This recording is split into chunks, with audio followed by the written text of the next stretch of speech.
A really remarkable summary of the progress that's been made in New York over the last several years, and in combination with the opportunities provided by the Endless Frontier Act and America Leads Act and the additional state investment, I think the community can really see that we are poised to take off. We're at an inflection point at the moment. And it's a very exciting place to be, even in spite of the pandemic. So, yeah, I would just love to hear, when you hear about the Endless Frontier Act and these other opportunities to bring additional investment into the city, how are you thinking about organizing to make the city competitive to get these resources?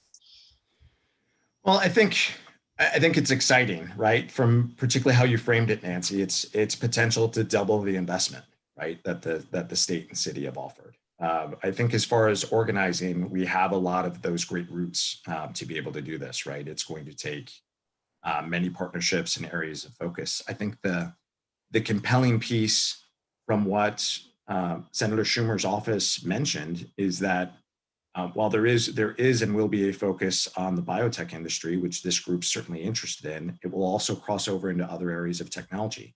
And I think that's a significant advantage for New York City, both generally of the rise of technology companies and technology and engineering-based cultures over the past 12 years in New York, but also that intersection of technology and science that we see every day in New York City. And I think that's the piece that through both the research institutions, the universities, but quite frankly, a lot of the innovation that is translating to company creation. I think we're ripe to be able to not only capture some of that, but have it advance even more so as we learn more about when it will happen and what that really means for New York City and the state. Right, right. So I would love to get some questions in here from our audience. This was a question that is posed by Denise Aronson, Safety Partners, one of our corporate members. How many incubator graduates have thus far moved into their own lab facility in New York City? Thanks, Denise, for the question. It's a good question. I think it's something we're probably watching. I don't have a total number for you right now, but I think it's the situations of the Valestras of the world, we're starting to see that happen more and more. I think a number of firms have grown out of the space in launch labs, which is why they've doubled down on additional investments. Some of those companies may have stayed within the East or West Tower, or maybe looking at being able to expand into Long Island City. I think some coming out of J Labs and some coming out of Biolabs will continue to see more. I mean, I think we've got to remember it's still early stages of this as far as being able to look at that growth and capture that growth. And just a few years ago, and not only did we not have the incubators, but I can remember in conversations like these, we just didn't have a path to get the expansion space at all. And so I think we'll start to see more of that in the years to come. Great. I want to bring Loretta Bine into this conversation from the Empire State Development so we can get really the state and city talking and answering these questions. We can get both perspectives. Loretta, welcome. Do you want to give a brief introduction? I'm sorry, I don't have your background or bio since it was late this morning that you agreed to join. And thank you for joining us. Thank you. My pleasure. Yeah, I'm so pleased. Thanks, Mitch, and thanks, Nancy. And Doug, you gave away our playbook. So you told the world how New York City and New York State actually pulled this off to this degree. But to get back to business here, I will tell you that so I work with Eric at New York State's Economic Development Agency, Empire State Development. And my role at ESD is to kind of help identify companies that want to make an expansion or create jobs or have an opportunity to grow and might need some collaboration or partnership.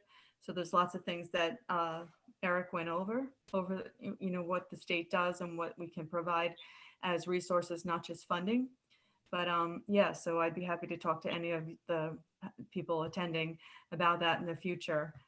And I really thank you for including me in this conversation. of question and answers. Terrific. Well, let's bring a couple of other questions in here. Or maybe I can pose something to you, which I saw last weekend, which was unfortunate. And I think it's one of the reasons that we actually started organizing, Mitch, you and I, 3 years ago to promote this.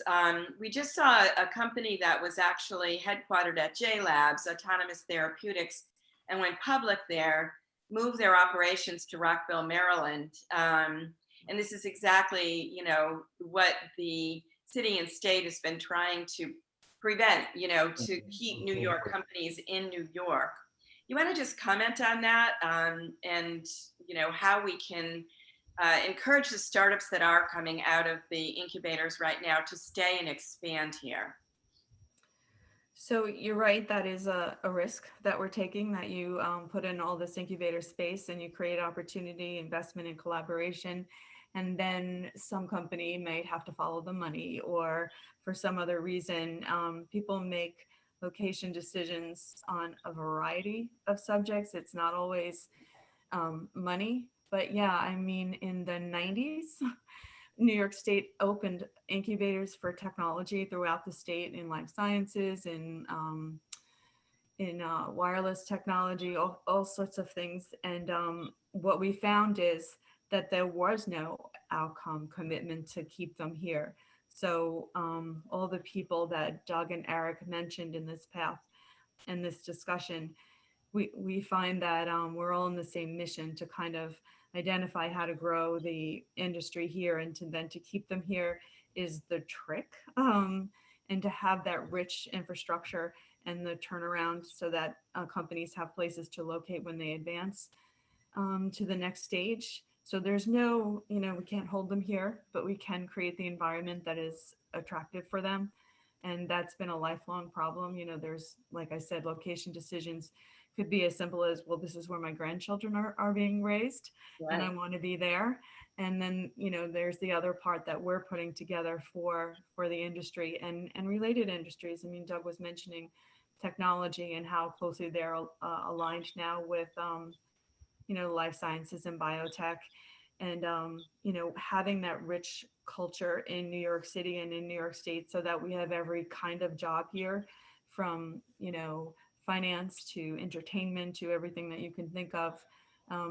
That is an environment that will keep people wanting to be here. The major university systems just, I think, flaunting our infrastructure and our assets, and helping those people come out of the world. I know we're all in lockdown, so to speak, to some degree, but to communicate and have that collaboration and partnership is really going to make a difference, getting companies to decide to stay here. Doug, do you have any comments on that? I mean, I think Loretta answered that very well and just accurately of what's realistic, right? While you never want to see a company leave at that stage, I think, our job at the city and state is to change the landscape so companies have options and opportunities to assess, can they start here, stay here at all stages of growth. And so, will the city and state's efforts be able to capture every company and every great scientific idea to stay within the city and state? No. But I think it's providing those options. And as Loretta said, sometimes it's decisions that are out of the infrastructure's hands, right? It's not just a piece where you start getting into personal decisions of maybe the venture backing wants close proximity to the company. Maybe, as Loretta mentioned, there are personal reasons that are driving people to go out by any means. But I think it's incumbent on us to continue on those options and not only be focused on space. And I think both through the city, state, and private sector's efforts, we've come a long way in 5 years, where that might not even have been a decision 5 years ago, because there just wasn't an option at all. And I think we're starting to see that landscape. And at least from what I hear, and probably more of this will come out on later today's panel, as well as next week, we're starting to see more of that, those candidates for step out really be able to come and stay in New York City. Will it be everyone? No. But starting to have those paths to take that next phase and then eventually go into some of these larger campus developments, I think that's where we're really excited about the opportunity for companies. I would say, Doug, certainly you can't stop if there's personal reasons why people move, they do that, and there's not a whole lot any of us can do. But certainly the city and the state can coordinate their efforts. And I think that's the key, is that you work as a team. Even if someone, for reasons that aren't clear to us at this second, that may not want to stay in the city, that doesn't preclude them from staying within the state. And because there's the feeder program works both ways. As these companies are growing, they get spinoffs that we could then recapture and put that back into the program.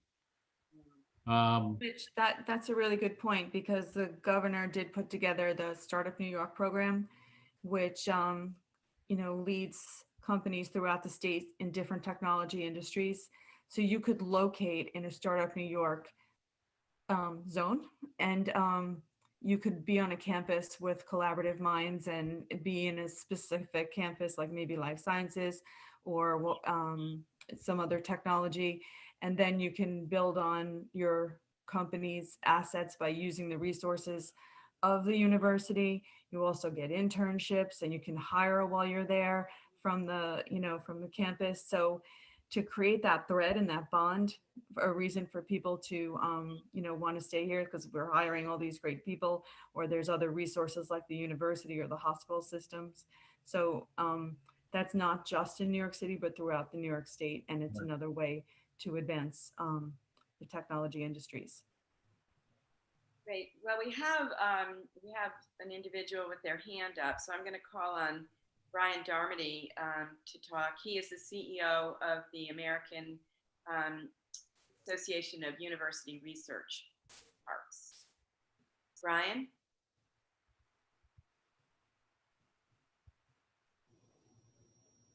Brian, are you there?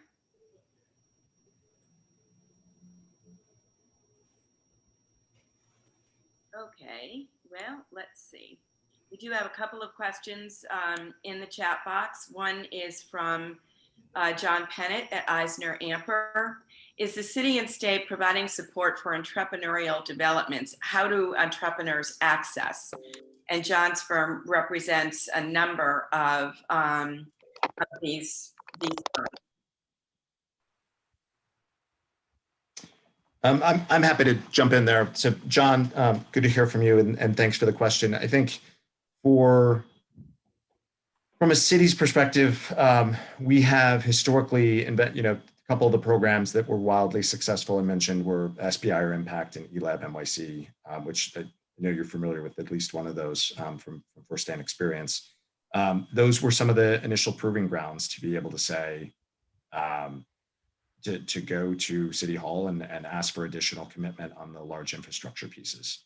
I think there's a deep commitment to continuing to invest in that entrepreneurial talent. I think a lot of our efforts with LifeSci NYC had to focus on the changing the real estate footprint, both of incubators, step out space, and larger campuses, which took a lot of time and resources. I don't think that's something that we want to stay away from supporting entrepreneurs. I think a lot of that's happened through the incubators that are coming. I think besides just having that shared space, you've got different accesses to programming and an entrepreneur spirit that are happening both in physical nature at those wet lab incubators, some of the accelerator programs that I mentioned earlier. I think, Loretta can talk more on IndieBio. I think that's another entrant that is new to New York City and how it can support companies. So I don't think we're short on that. The city is certainly interested and will continue to watch that. I think beginning of this year, we were at a phase to assess that of what else could be done or might be needed. Certainly since March, some of our efforts have been refocused just as everyone else, but I would say it's something that we'll continue to watch because we recognize how important it is, thus the community slide that I talked to. But Loretta, if you have other aspects that you'd like to touch on. Yeah, it's just the partnership and us working together with not just universities, academia, but actually real estate. Now I think that I talk to, in my role, more real estate folks than I ever did before. And that's not just to help companies, large companies cite space, but where can I put my small company, or what resources would be available if I did start my incubator company, if I did have an incubator size company here, and then what do I do when I'm ready to expand? I don't want to let the employees that I hired, that I trust, and we grew this business together, I don't want to let them go. I want to be able to stay here. Is there going to be space for me?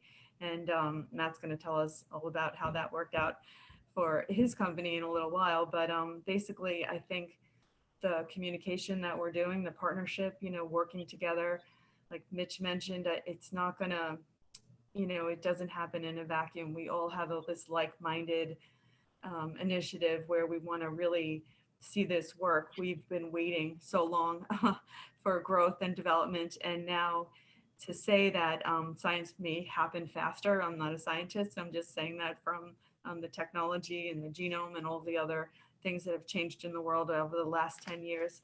I think things have the capacity to happen faster. And at the same time, we have the pathway for people to remain here during that quick, for the bio world, we'll call it quick, drive forward. So we've got another question here. Can you tell us when the EDC will be considering expansion space fund applications again, especially considering all the new projects coming online soon? Thanks, Nancy, for the question. And I think that probably came from Yasmin amongst others. So thanks for the question. So what, for those who don't know, what the question's referring to is a program that we launched a couple of years ago that was designed to really help with that gap of when you come out of an incubator. We found that a lot of CEOs and chief scientific officers were running around with the real estate community trying to figure out, where can I go next for the reason to stay? So we created a $10 million program called the Expansion Space Fund, which was designed to work with companies to help with that dilemma, use that capital to fit out the space, but rather than providing it in a form of a grant, do so in a loan, convertible note, and or equity, so it could become an evergreen fund. The major focus for that was really helping companies with that delta of fit out for space, kind of on top of what the real estate developers were doing for tenant improvement. So that's the background. And part of that was, I mentioned the Manhattanville project. Part of those proceeds were used to help outfit some of that lab. I would love to give a timeline on that. It's a question we get daily. And it's something that our team is certainly excited about. I think based on the current budget situation, that's something that I can't realistically say there's a timeline on it, just based on a number of our things across the city. In March, we had to put a pause on. What I would ask the community is to continue asking that question and continue coming to both myself and our team. We know the demand for this is high. We have socialized that internally and would like to be able to come back to this community knowing that's one of the biggest priorities of what companies need to continue the growth. So sorry that I don't have a better answer on timeline. We know the significance and importance for it, and hope to have a better outlook for that down the road soon. Great. Here's a question from Joe Bolano. As mentioned, other amenities, shopping, theater, transportation that New York has to offer have been attractive to researchers coming here. But how do you see the pandemic and the current state of New York City affecting the decision of companies to remain or leave? Yeah, I mean, I think that's something we're all going through, right? No matter whether people are in the city or commuting in from the suburbs or throughout the state. It's hard in the sense to realize that, but I think what might be different from other industries in that is this is going to be the industry that helps us get out of that pandemic. Not only this one, but future outbreaks and future elements. So the ability to live in New York City or through the tri-state area and be able to focus and develop good science and be in and around some of those amenities as they come back, I think will remain attractive. It may not be for everyone, but I think the ability to be a part of that recovery is something that we've seen time and time again through different stages of, major issues happening throughout New York City. New York City's proven to be very resilient, as has neighbors in adjacent states and certainly throughout New York State. And so I think it will take an element of focusing on that good science, wanting to be here, and then, is it something where companies or people within those companies want to be a part of that recovery? And if so, I think you've got good ingredients to do that, as well as different locations throughout the tri-state area that you can still be able to have access to that.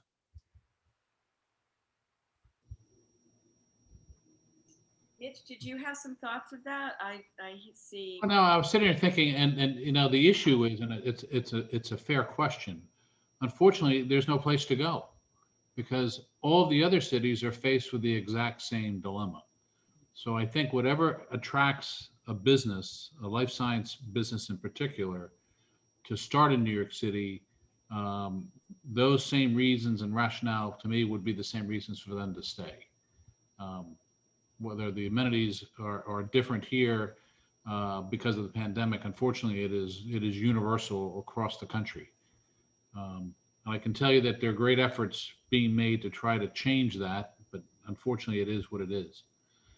And there's one other anonymous question, which actually was going to be my question, but I will give it credit to the anonymous submitter, which is, what is the latest on the proposal that firms bid on with the $100 million EDC push to create the biotech hubs? That goes back, I don't know, how long ago was that? 4 or 5 years ago when that started?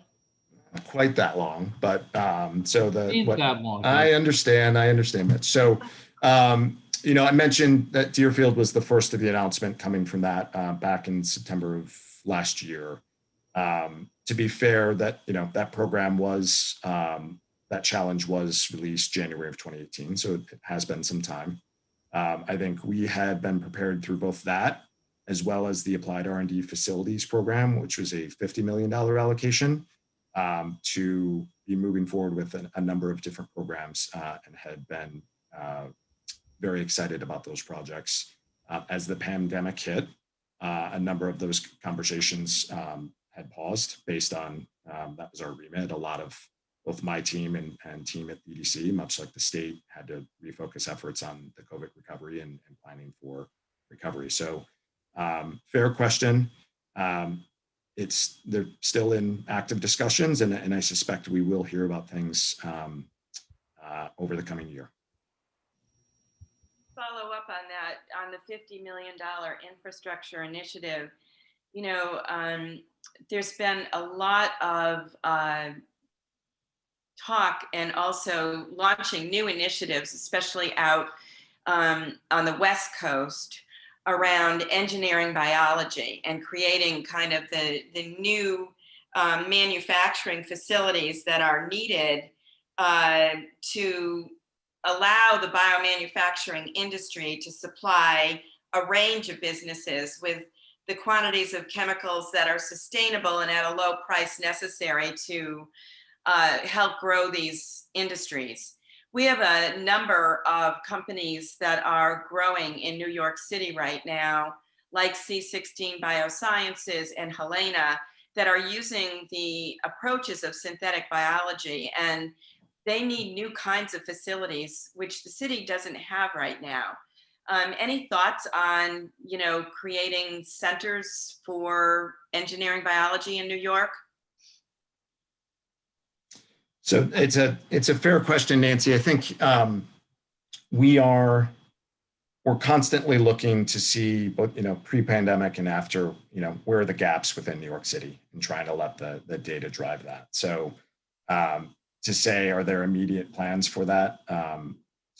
There may be, but I think it's something that right now, I think as a city, we've got to focus on the recovery. I think life sciences and healthcare will be at the center of that in a variety of different forms. And that's something that whether it's our efforts, the state's efforts, or things happening through the private sector or academic institutions, we'd certainly encourage that. I think, you mentioned a couple companies that are rising stars in this. I also think, the addition of an organization like an IndieBio coming in brings a different lens for that to help those early stage companies. They have a lot of experience from the West Coast doing it. It's certainly something to watch locally and see where that cascades throughout the 5 boroughs and throughout the state. Yeah. And really, I think that would be industry driven, and we would hope that it would be industry driven, because we just don't, like the New York State and New York City and other government entities don't have the finances to be the lead in a project like that. So, when people have ideas and have initiatives and they come to us for either seed money or part of the development, or, just having the partnership, I think if something like that is industry driven, that we could get all in on that. And there's a lot of work similar to what you're explaining in Feinstein on Long Island. So, we see it happening in New York State, and we're hoping for it to continue and advance. Yeah, I mean, industry driven. This is a new initiative called BioMade, which was spearheaded by the Department of Defense, and which includes lots and lots of companies alongside of them to invest $275 million in a biomanufacturing facility like this. And I'm glad you brought up IndieBio, Doug, because you're right. They've been very active in this area on the West Coast. I would love to see them bring their efforts specifically in the area of synthetic biology to New York City, because we do have companies that are developing here, and it's very important. And on that note, there's a book out by Arvind Gupta and Poe Branson called Decoding the World, which is really a very easy read, but a good read about the solutions to many of our global problems right now that this type of biology and biological engineering can bring. So it's kind of exciting, and we're going to hear from him as a closing keynote speaker at the end of this symposium. So, hey, Nancy, just comment on both, tying in your comment and Mitch's as well. I think while it may not be synthetic but biology related, I think Mitch brought up a theme of, based on this happening everywhere, that, companies and people are going to choose to be here because they want to. And I think from an industry perspective, one of the things that has been a strength is that intersection of other industries into life sciences, right? We talked a little bit on the intersection of technology and science. That can be hardcore engineering like synthetic biology, or it could be data science, right? And being able to watch that, or, through the pandemic, I think, Loretta can probably speak to this too, just based on both the state and city's recovery. I mean, in the efforts of both PPE as well as sourcing for diagnostic testing, we probably partnered with over 70 companies, some in industries that were advanced manufacturing or the fashion industry, to be able to get products and supplies in need to frontline healthcare workers or other areas. So I think that will continue, that resiliency will continue throughout New York City and New York State, both in pandemic times, but certainly well beyond. And if that crosses over to synthetic biology, that's great, right? To see companies form and be able to develop that as a local or regional center. But I think we'll see more of that intersection and cross-pollination of industries really be able to advance great ideas, great science for good commercial opportunities. Yeah. So here's another question. What has been this is from Jeff Wang, an entrepreneur in residence at the Downstate Biotechnology Incubator. What has been your experience with debt lenders versus equity providers to assist in infrastructure development?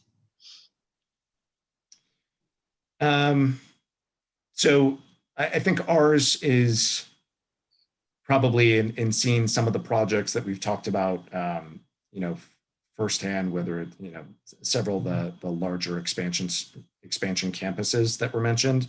I think we've seen a wide range, and it's probably the next panel that can talk to this much more about as large real estate projects are announced, those entities and developers and joint ventures need to think through the financing piece for this. So, we've seen a wide range in some of those partnerships of serious capital committed behind the scenes to be able to enable some of these real estate projects. That can certainly happen at the company level too. There are venture debt and venture financing arms that will support young companies with growth as well. But I think from a larger real estate perspective, I think that's something that's been exciting for us to see in New York City is some pretty significant investment firms backing these industries in different geographies through the city. Great. He says, perfect, thank you. So that was a good answer. Mitch, do you have any further questions for Doug or Loretta? No, I don't, but thank you both. It's been a really terrific morning. Thank you. Yeah, it's very exciting to hear about all of the new opportunities, all of the progress, you know, the huge amount of progress, especially in the last 5 years. And the fact that the New York City life science marketplace is really being transformed. And then the opportunities kind of to come, which are very exciting and which can give us a lot to organize around in the coming months. So stay tuned, everyone, for ways to pitch in and help out, both in terms of building the coalition of support for these new legislative initiatives, but also organizing ourselves to apply to actually receive some of that funding. So I'm going to just have us take a short break